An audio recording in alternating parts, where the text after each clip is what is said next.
10 বছর ধরে বলছি ওয়াকাফ চলে যাবে, তোদের ওয়াকাফ নিয়ে নেবে, তোরা ওয়াকাফ উদ্ধার কর, ওয়াকাফ বাঁচা, ওয়াকাফের জন্য লড়াই কর, ওয়াকাফকে নিজেদের কন্ট্রোলে নিয়ে আয়। ওয়াকাফ আমাদের ধর্মীয় সম্পদ, আমাদের ধর্মীয় সম্পদ অন্যের হাতে থাকবে কেন, আমাদের হাতে থাকবে।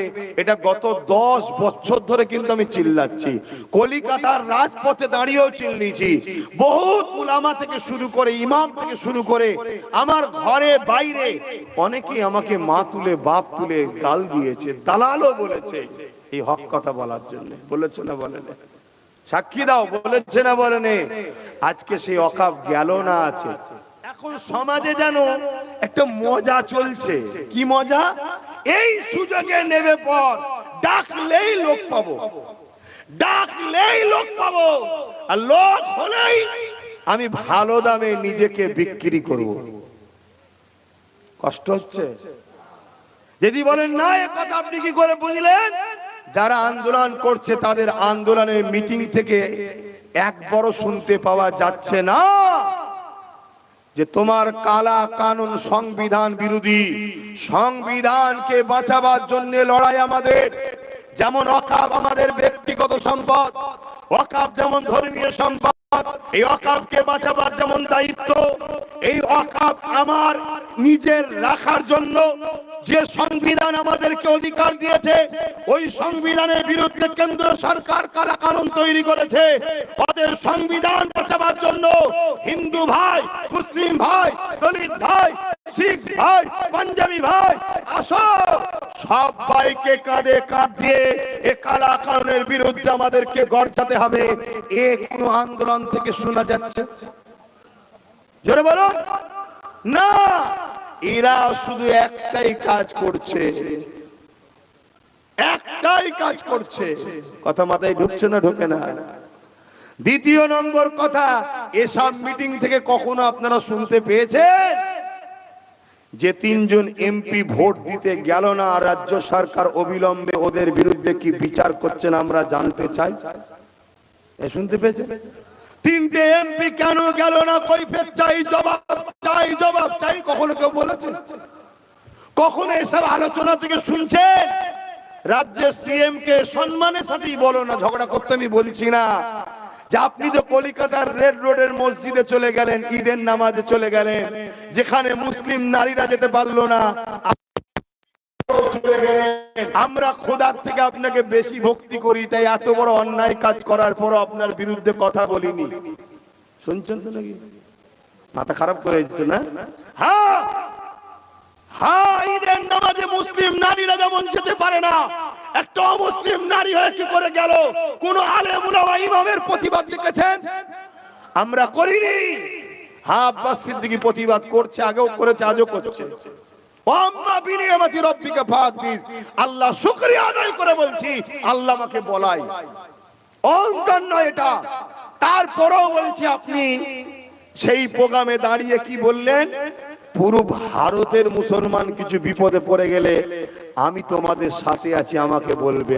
আবেগে এসে গেছে, বাংলা বলে ভারত বলে ফেলেছে। আর এটাও হতে পারে সামনে যে কটা বসে আছে সব তো মাথা মোটা মুসলমান, এ দুধের গরুদের ঘরে যা বলবো তাই খেয়ে নেবে, এই জন্য হয়তো বলেছে। সেটা তিনি ভালো জানে, আল্লাহ জানে। কিন্তু বলেছে না বলেন? আজকে যখন ওয়াকাফ কালা কানুন তৈরি হলো, বিজেপি তৈরি করলো, বিজেপি আমাদের দুশ্মন না বন্ধু?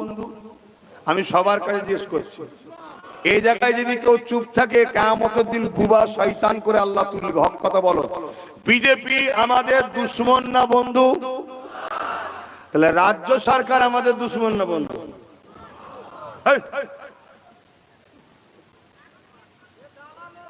যদি রাজ্য সরকার যদি দুশ্মন হয়, তাহলে রাজ্য সরকার পিছনে এত মুসলমান ছুটছে কেন? আর যদি বলো দুশ্মন নয় বন্ধু, তাহলে বিপদে বন্ধুকে কাছে পাওয়া দরকার আছে না? তিনি তো আশ্বাস দিয়েছিলেন। তো সবার উচিত হবে, বিভিন্ন জায়গায় মিছিল করছো, আমি বিরোধী নয়, কিন্তু তার আগে মনে হয় রাজ্য সরকারের কাছে মুসলিম প্রতিনিধিত্ব সেজে যারা ঘুরে বেড়াচ্ছ, মুসলমানদের रहनुमा দাবি করছো, মুসলমানকে দীর্ঘদিন জবাই করেছো বিভিন্ন জায়গায় নিয়ে গিয়ে, মুসলমানকে চড়া দামে বিক্রি করেছো বিভিন্ন দলের কাছে, যারা সেই সকল মুসলমান দরদি সাজান সেকি মেকি গুলোকে বলছি, রাজ্য সরকারের কাছে আগে যাও, যে তিনাকে বলো আপনি বিল পাস করুন, নিন্দা বিল পাস করে সুপ্রিম কোর্টে আপনি কেস করুন এই বিলের বিরুদ্ধে।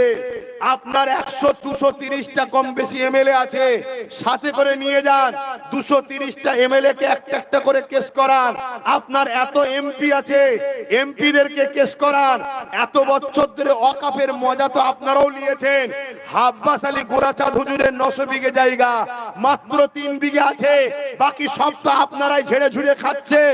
অতএব এত মজা নিয়েছেন ওয়াকফ নিয়ে, আপনারা সব কটা যে কেস করুন।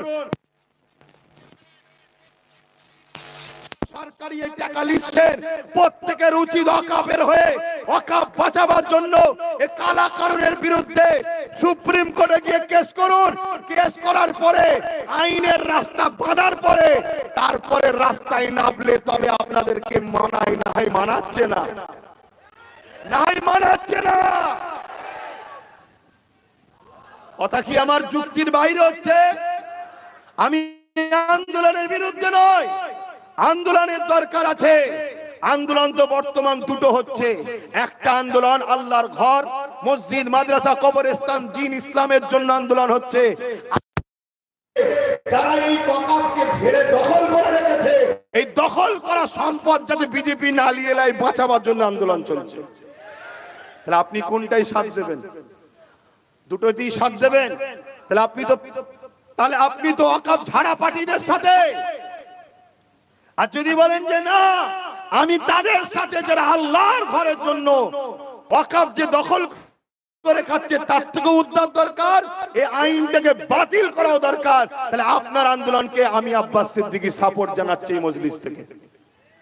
সব জায়গায় আহলে সুন্নাত ওয়াল জামাতের ছেলেদেরকে আমি বলে দিয়েছি ঝাঁপিয়ে পড়ো, সাপোর্ট করো, কিন্তু কি বলে দেশের পতাকা ছাড়া আমার সংগঠনের পতাকা নিয়ে যেতে পারবে না। দেশের পতাকা নিয়ে যাও।